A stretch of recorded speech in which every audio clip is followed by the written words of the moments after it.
Everyone, this है doctor Neha जौहरी और मैं आज आपको पढ़ाने वाली हूँ विटामिन के।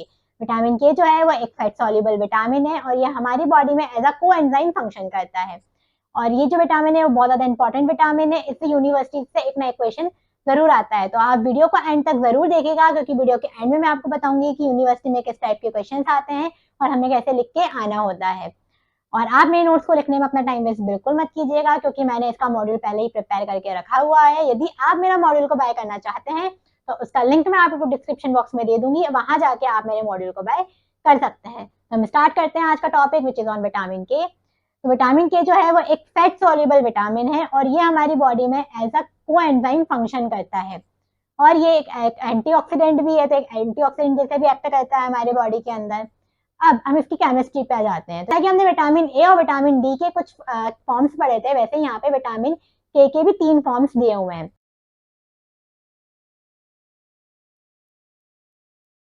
जो सबसे पहला फॉर्म है वो है फाइलोक्विनोन। फाइलोक्विनोन को हम विटामिन के1 भी बोलते हैं और ये जो है हमें प्लांट से मिलता है। फिर दूसरा आ जाता है हमारा विटामिन के2। जो विटामिन के2 है उसको हम मेनाक्विनोन भी बोलते हैं। विटामिन के2 उसको हम बोलते हैं मेनाक्विनोन। और ये हमारी बॉडी में बेसिकली विटामिन के जो है वो सिंथेसाइज नहीं होता, नहीं बनता, लेकिन हमारे इंटेस्टाइन में कुछ ऐसे बैक्टीरिया होते हैं जो क्या करते हैं, हमारी बॉडी में विटामिन के का सिंथेसिस कराते हैं, विटामिन के को बनाने लगते हैं।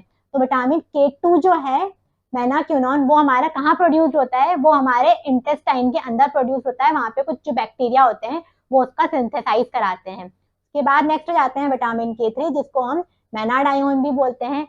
ये जो है सिंथेटिकली फॉर्म होता है। उसके बाद इन तीनों जो हैं विटामिन के1, के2, के3, ये तीनों कैसे डेरिवेटिव्स हैं, ये तीनों जो हैं वो हमारे नेप्थोक्विनोन डेरिवेटिव्स हैं। उसके बाद हम आ जाते हैं इसकी आरडीए पे, डेली रिक्वायरमेंट पे। तो एडल्ट के अंदर approx 70 to 100 microgram per day इसकी डेली रिक्वायरमेंट होती है। उसके बाद हम आ जाते हैं इसके डाइटरी सोर्सेज पे कि हमें विटामिन के जो है वो कहाँ कहाँ से मिलेगा। तो ये हमें मिलता है कैबेज से, cauliflower, tomato, alpha alpha, spinach and other green vegetables, egg yolk, चीज एंड डेयरी प्रोडक्ट्स। इन सबसे जो है हमें विटामिन के मिलता है। ये सारे विटामिन के सोर्स हैं। अब हम आ जाते हैं इसके फंक्शंस पे। विटामिन के फंक्शंस बहुत ज्यादा इंपॉर्टेंट है और हमारी यूनिवर्सिटी में सबसे ज्यादा जो पूछा जाने वाला क्वेश्चन है वो यही है कि हमारे विटामिन के फंक्शंस पूछते हैं। तो हम सबको बताएं कि विटामिन के का क्या इंपॉर्टेंट फंक्शन है। जो विटामिन के है वो हमारे ब्लड कोगुलेशन में हेल्प करता है, ब्लड कोगुलेट करने में हेल्प करता है। हम इसके सारे फंक्शन देख लेते हैं। क्या करता है विटामिन के जो है, सबसे पहले हमें पोस्ट ट्रांसक्रिप्शनल मॉडिफिकेशन में हेल्प करेगा। Post transcriptional modification. अब ये पोस्ट ट्रांसक्रिप्शनल मॉडिफिकेशन क्या होता है, तो हमने सबने पहले पढ़ चुके हैं ट्रांसलेशन और ट्रांसक्रिप्शन, ये चीज तो हम सबने पढ़ चुके हैं। तो ट्रांसक्रिप्शन क्या होता है, ट्रांसक्रिप्शन में डीएनए जो है वो एमआरएनए का सिंथेसिस करता है। फिर जो एमआरएनए है उसका ट्रांसलेशन होता है और वो क्या करता है, एक स्पेसिफिक प्रोटीन बनाता है। क्योंकि यहाँ पे हम क्या पढ़ रहे हैं, विटामिन के फंक्शन पढ़ रहे हैं। और यहाँ पे विटामिन के क्या करता है, हमारे यहाँ पे विटामिन के क्या करता है, हमारे ब्लड कोगुलेशन में हेल्प करता है। तो यहाँ पे कुछ क्लॉटिंग फैक्टर्स पे एक्ट करता है। यहाँ पे मेनली कौन कौन से क्लॉटिंग फैक्टर्स पे एक्ट करेगा, मेनली हमारे क्लॉटिंग फैक्टर नंबर 2, 7, 9 एंड 10 पे एक्ट करेगा। तो यहाँ पे क्या होगा, विटामिन के क्या करेगा, हमारे क्लॉटिंग फैक्टर नंबर 2, 7, 9, 10 का क्या कराएगा, पोस्ट ट्रांसक्रिप्शनल मॉडिफिकेशन कराएगा। ऐसा तो हमें इसको पढ़ने की जरूरत नहीं है, लेकिन यहाँ पे ये आया है, ये पूरा टर्म हमने यूज किया है, तो यहाँ पे हम शॉर्ट में जान लेते क्या होता है, ताकि जब आगे डीएनए पढ़ेंगे तो इजीली हमें उसमें वहां पे ये टॉपिक जो है उस पर एक इंडिविजुअल वीडियो में बनाऊंगी, आपको पूरा एक्सप्लेन करूंगी, तो हम इजीली यहाँ पे थोड़ा बहुत पढ़ के जाएंगे, तो वहां पे भी हम इजीली इसको डिटेल में समझ सकते हैं। तो ट्रांसक्रिप्शन में हमने क्या किया, जो हमारा डबल स्टैंडर्ड डीएनए था उससे एमआरएनए बना लिया, पर यहाँ पे जो एमआरएनए था वो एक्टिव फॉर्म में नहीं था, वो इमेच्योर था, तो हमारे क्या करेगा, आगे ट्रांसलेशन नहीं करा पाएगा। तो उसके लिए हमें इसको क्या करना पड़ेगा, एक्टिव करना पड़ेगा। तो यहाँ पे मैं आपको एक एग्जांपल से बता देती हूँ, यहाँ पे पूरा डायग्राम के थ्रू। यहाँ पे जैसे कि ये जो है हमारा एमआरएनए है, ये हो गया एमआरएनए। अब इसके अंदर क्या पाए जाते हैं, इसके अंदर होते हैं हमारे कुछ एक्सॉन्स और इंट्रॉन्स, एंड इंट्रॉन्स होते हैं। ये एक्सॉन्स जो है ये कैसे होते हैं, ये हमारे कोडिंग सीक्वेंस में होते हैं, कोडिंग सीक्वेंस में। और जो हमारे इंट्रॉन्स हैं वो कैसे होते हैं, वो हमारे होते हैं नॉन कोडिंग सीक्वेंस में होते हैं। अब नॉन कोडिंग सीक्वेंस से यहाँ पे क्या मतलब है, नॉन कोडिंग सीक्वेंस का यहाँ पे मतलब है कि ये आगे ना कोई जीन एक्सप्रेशन नहीं कराएगा, कोई ट्रांसलेशन की प्रोसेस नहीं करवाएगा, और कोई भी आगे स्पेसिफिक प्रोटीन नहीं बनाएगा। मतलब यहाँ पे सारी प्रोसेस को क्या कर देगा, रोक के रख देगा। तो यहाँ पे क्या हुआ, ये जो है जैसे कि, और ये हमारे हमारे में कैसा होता है, अल्टरनेटली प्रेजेंट होता है, इंट्रॉन्स, इंट्रॉन्स ये हो गए, ये हो गया हमारे एक्सॉन्स। तो यहाँ पे एक्सॉन्स कैसे प्रेजेंट है, एक्सॉन्स इंट्रॉन, एक्सॉन्स इंट्रॉन्स, मतलब कैसे हो गए, अल्टरनेशन में प्रेजेंट है, अल्टरनेशन में प्रेजेंट है। मतलब ये क्या करेंगे, ये तो हिंड्रेंस प्रोड्यूस कर रहे हैं हमारे रिएक्शन की, मतलब हमारे पूरे प्रोसेस में। तो ये कोई भी स्पेसिफिक प्रोटीन बनाने में या ट्रांसलेशन तो करने ही नहीं देंगे। तो हमें क्या करना पड़ेगा, यहाँ से जो इंट्रॉन्स है उसको हटाना पड़ेगा। इंट्रॉन्स हटेंगे तभी तो सारे एक्सॉन्स कनेक्ट होंगे, एक्सॉन्स कनेक्ट होंगे तभी तो आगे की प्रोसेस कंटिन्यू हो पाएगी, हमारे ट्रांसलेशन की प्रोसेस कर पाएंगे।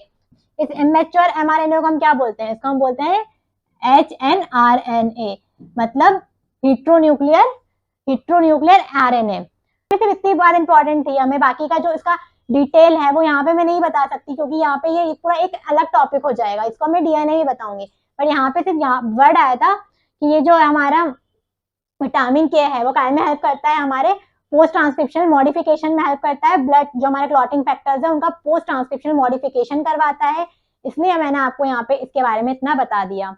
तो ये तो हमारा पहला फंक्शन हो गया जो हमारा क्लियर हो गया। अब हमारा दूसरा फंक्शन क्या है, यहाँ पे अब ये कैसे हमारे विटामिन के जो है वो कैसे पोस्ट ट्रांसक्रिप्शन मॉडिफिकेशन कराता है। तो उसके अंदर एक आती है रिएक्शन, कौन सी, इसमें क्या करवाता है, कार्बोक्सिलेशन कराता है। कार्बोक्सिलेशन होता है किसका, हो गया ग्लूटामेट का।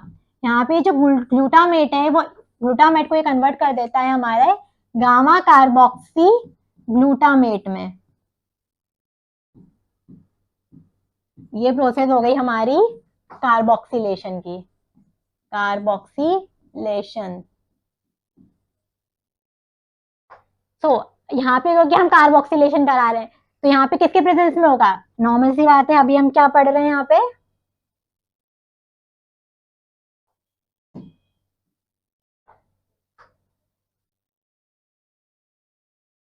तो हम यहाँ पे क्या पढ़ रहे हैं, यहाँ पे हम विटामिन के पढ़ रहे हैं। तो यहाँ पे कौन कैटलिस्ट होगा, यहाँ पे कौन कौन एंजाइम जैसे वर्क करेगा, हमारा विटामिन के करेगा।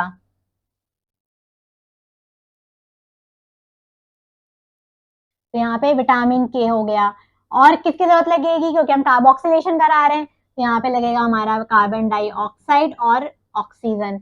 अब किसके प्रेजेंस में होगा, कोई तो होगा यहाँ पे प्रेजेंस में, तो यहाँ पे होगा हमारा गामा कार्बोक्सिलाइज एंजाइम होगा। और कौन होगा, और यहाँ होगा हमारा हाइड्रोक्विनोन।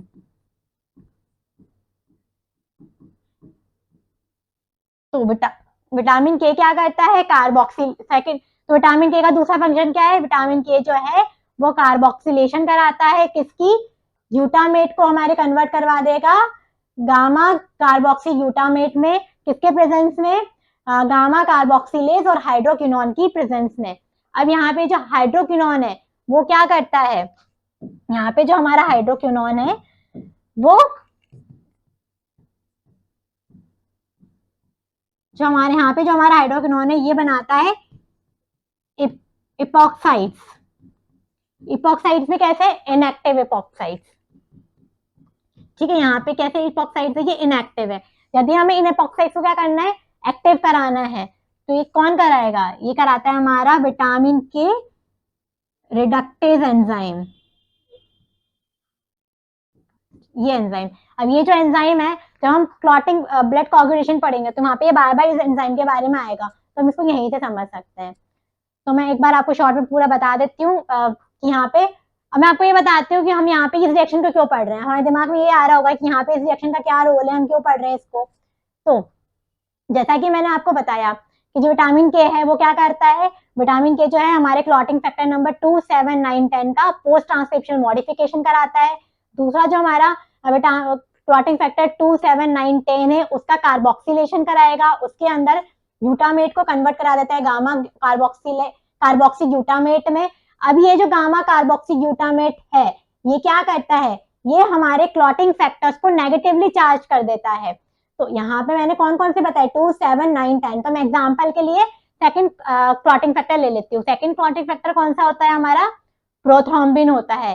तो यहाँ पे जो ये गामा कार्बोक्सी ग्लूटामेट है, वो क्या करता है, वो हमारे जो क्लॉटिंग फैक्टर है उसको नेगेटिवली चार्ज कर देता है। एग्जाम्पल के लिए अपन ने लिया था, यहाँ पे अपन ने एग्जाम्पल के लिए अपन ने प्रोथ्रोम्बिन लिया था। तो ये क्या करेगा,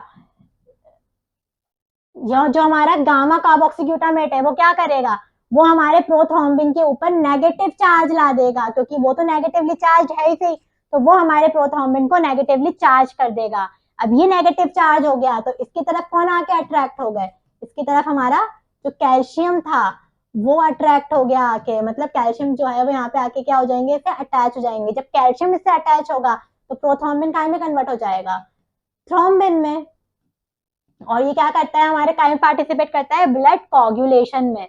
जो ग्लूटामेट था वो हमारा कन्वर्ट हो गया गामा कार्बोक्सी ग्लूटामेट में। जो गामा कार्बोक्सी ग्लूटामेट था वो हमारे क्लॉटिंग फैक्टर के ऊपर नेगेटिव चार्ज ले आते हैं, वो नेगेटिवली चार्ज हो जाता है तो उसके ऊपर कैल्शियम जो है आके अटैच हो जाते हैं, कैल्शियम अटैच हो जाते हैं। तो ये क्या करता है, हमारे क्लॉटिंग जो ब्लड कोगुलेशन है उसकी प्रोसेस में पार्टिसिपेट करते हैं, ब्लड कोगुलेशन कराने में हेल्प करते हैं। लेकिन हमें हमेशा तो जरूरी नहीं है ना कि हम अपनी बॉडी में ब्लड क्लॉट करवाते हैं, जब कोई इंजरी होगी तभी ये प्रोसेस होगी। लेकिन ऐसे तो अपनी बॉडी में ब्लड क्लॉट नहीं करवाएंगे, ऐसे तो हमारी बॉडी ब्लड क्लॉटिंग नहीं करेगी। तो क्या होगा, यहाँ पे क्या होता है हमारे पास, कुछ से हमारे पास एंटी कोगुलेंट्स होते हैं, जैसे वॉल्फेरिन हो गया, हेपेरिन हो गया। क्या करता है ये, यहाँ जो हमारे एंटी कोगुलेंट्स हैं, जैसे हमारा हेपेरिन हो गया, वॉल्फेरिन हो गया, वो क्या करते हैं, वो हमारे विटामिन के एपॉक्साइड रिडक्टेज एंजाइम, ये जो एंजाइम है इसको क्या करता है, इनहिबिट कर देता है। यदि एंजाइम जो है इनहिबिट हो जाएगा तो वो क्या करेगा, वो हमारे हाइड्रोक्विनोन का एक्शन को, वर्क को क्या कर देगा, रोक देगा, उसका एक्शन कम हो जाएगा, उसका वर्क कम हो जाएगा। तो क्या होगा, कार्बोक्सिलेशन नहीं होगा। कार्बोक्सिलेशन नहीं होगा तो क्या होगा, हमारा जो ग्लूटामेट है वो गामा कार्बोक्सी ग्लूटामेट में कन्वर्ट नहीं होगा। फिर जो हमारा गामा कार्बोक्सी ग्लूटामेट नहीं होगा तो वो हमारे क्लॉटिंग फैक्टर के ऊपर एक्ट नहीं कर पाएगा, क्लॉटिंग फैक्टर को नेगेटिव चार्ज नहीं दे पाएगा। यदि हमारे जो क्लॉटिंग फैक्टर है वो नेगेटिवली चार्ज नहीं होंगे तो कैल्शियम जो है उसे आके अट्रैक्ट नहीं होगा। कैल्शियम अट्रैक्ट नहीं होगा तो आगे ब्लड कोगुलेशन की प्रोसेस में क्या नहीं होगा, कोई रोल प्ले ये नहीं करेगा। तो इस तरीके से क्या हो जाएगा, पूरी जो मैकेनिज्म थी, पूरा एक्शन था, वो यहीं क्या हो गया, रुक जाएगा। तो इस तरीके से विटामिन के क्या करता है, कार्बोक्सिलेशन में हेल्प करता है और हमारे पोस्ट ट्रांसक्रिप्शनल मॉडिफिकेशन में हेल्प करता है। तो मैं आपको ये पूरा जो था इसका विटामिन के का फंक्शन इन शॉर्ट फिर से बता देती हूँ, क्योंकि बहुत ज्यादा इंपॉर्टेंट है और यूनिवर्सिटी में विटामिन के फंक्शन ही पूछे जाते हैं। तो पहला विटामिन के का फंक्शन जो था वो क्या था, पोस्ट ट्रांसक्रिप्शनल मॉडिफिकेशन में हमारे हेल्प करेगा। ये हमारे क्लॉटिंग फैक्टर्स नंबर 2, 7, 9, 10 का पोस्ट ट्रांसक्रिप्शनल मॉडिफिकेशन कराएगा। कैसे ट्रांसक्रिप्शन करवाता है ये हमारे कार्बोक्सिलेशन कराता है, किसका, ग्लूटामेट का। ग्लूटामेट को काय में कन्वर्ट कर देता है, गामा कार्बोक्सी ग्लूटामेट में, किसके प्रेजेंस में, विटामिन के की प्रेजेंस में। और उसको क्या चाहिए होता है, कार्बन डाइऑक्साइड और ऑक्सीजन चाहिए होता है। अभी किसके प्रेजेंस में कराएगा, ये हाइड्रोक्विनोन और गामा कार्बोक्सिलेज एंजाइम की प्रेजेंस में कराएगा। अब ये जो हमारा हाइड्रोक्विनोन है वो क्या करता है, एपॉक्साइड्स बना देता है। उसके बाद क्या होता है, ये जो हमारा गामा कार्बोक्सी ग्लूटामेट जो है वो हमारे क्लॉटिंग फैक्टर्स को नेगेटिव चार्ज दे देता है, उनको नेगेटिव चार्ज देता है तो उसके ऊपर कैल्शियम आके अटैच हो जाते हैं, कैल्शियम अट्रैक्ट हो जाते हैं। तो ये काय में पार्टिसिपेट करता है, हमारे ब्लड कोगुलेशन की प्रोसेस में जो ये है जो हमारी ब्लड कोगुलेशन की जो प्रोसेस है उसमें पार्टिसिपेट करते हैं। तो इस तरीके से ये सारे क्या हो गए, हमारे विटामिन के फंक्शंस हो गए। अब हम इसके बाद आ जाते हैं हमारे विटामिन के से होने वाली डेफिशिएंसीज के ऊपर। तो मेनली देखा जाए तो विटामिन के से कोई डेफिशिएंसी ऐसी मेजर तो कोई खास तो कोई डेफिशिएंसी नहीं होती है, क्योंकि हमारी बॉडी खुद ही बना रही है, खुद ही सिंथेसाइज कर रही है। हमारी जो इंटेस्टाइन के बैक्टीरिया वो खुद ही हमारे विटामिन के को बना रहे हैं, जब हमारी बॉडी में खुद ही इसका प्रोडक्शन हो रहा है। तो बहुत ज्यादा खास तो इसकी डेफिशिएंसी होती ही नहीं है, बहुत ज्यादा खास तो इसकी जो वो है बहुत ज्यादा खास तो उसकी डेफिशिएंसी हमारी बॉडी में नहीं होती। लेकिन जनरली हमारे इन्फेंट्स के अंदर इनकी कमी पाई जाती है। जो हमारे स्पेशली लैक्टेटिंग बेबीज जो होते हैं, जो फीडिंग करते हैं, उन बेबीज के अंदर इनकी डेफिशिएंसी होती है, तो उनको हम विटामिन के जो है इंजेक्शन लगवाते हैं। उसके बाद इसकी टॉक्सिसिटी पे आ जाए हम, तो इसकी टॉक्सिसिटी से क्या होता है, ये हमारे ब्लड में जो आरबीसीज होते हैं उनका डिस्ट्रक्शन कराना शुरू कर देती है। बहुत ज्यादा आरबीसीज का डिस्ट्रक्शन होता है, तो उस वजह से क्या होता है, हमें इसका हमारा जो है हेमोलाइटिक एनीमिया हो जाता है।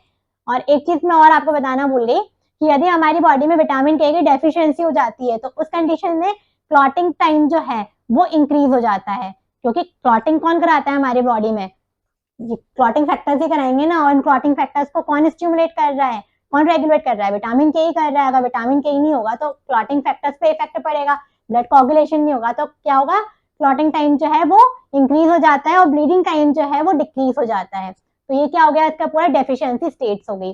तो ये क्या हो गया हमारा, दिस इज ऑल विटामिन के। अब हम आ जाते हैं यूनिवर्सिटी में किस टाइप के क्वेश्चन किए जाते हैं। तो इतनी देर से मैं आपको बोल रही हूँ कि यूनिवर्सिटी में विटामिन के फंक्शंस बहुत इंपॉर्टेंट है, फंक्शंस पूछे जाते हैं। तो यस, यहाँ पे विटामिन के फंक्शंस ही यहाँ पे ज्यादातर पूछे जाते हैं। शॉर्ट में डायरेक्टली इसके विटामिन के आपसे फंक्शन पूछ लेंगे। तो जो ये फंक्शंस मैंने आपको एक्सप्लेन किए हैं, बस आपको वो का वही लिख के आना है। ये जो 2 रिएक्शन है आप एज इट इज लिख के आ जाओगे तो आपको अच्छे से मार्क्स मिल जाएंगे। So this is all about vitamin K. Thank you. Keep watching, keep learning.